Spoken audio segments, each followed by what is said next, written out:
Mana hozir usta akamiz o'zlari mana shu obyektlarga qo'ygan bambuk panellarni olib usta akamiz o'zlari uylariga kelganmiz. Akamiz o'zlari uylari ekan, o'zlari uylariga qo'yishgan ekan.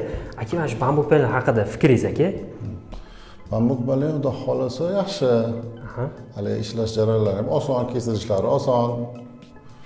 Hozir biz bu yerda mana kompozit, keyin asnar dekor panellarni ishlatdik.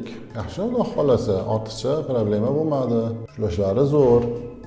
Bemalol kelayga, montajlar osonda, hali kesilishlari ham yaxshi.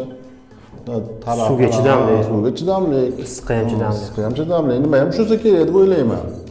Sovuqda ham, yoki hali o'zi sal poliuretani bor ekanda, narasida, osmon. Do'kon haqida fikringiz-chi aka? Dekor panellar do'koni haqida. Endi do'kon yaxshi, xudo xolasa. Endi Yaxshi ballar borib muomalalar yaxshi. Shukrsiz bu qilib hamma narsasi joy-joyida. Hali xafa qilishmaydi klientni. Narxlar iloji boricha qo'ldan kelgancha tushirib chiroyli qilib berishdi. Mana shu o'zimiz uyda sekin mana shunaqa chiroyli qilib oldik. Endi bir sinov qilib, xudo xolasa yaxshi chiqsa kerak. Akamizni agar xizmatlar bo'lsa nomerlarini qoldirib ketamiz. Shunaqangi sifatli bambuk panellar kerak bo'lsa, bizni do'konga aloqaga chiqarasizlar.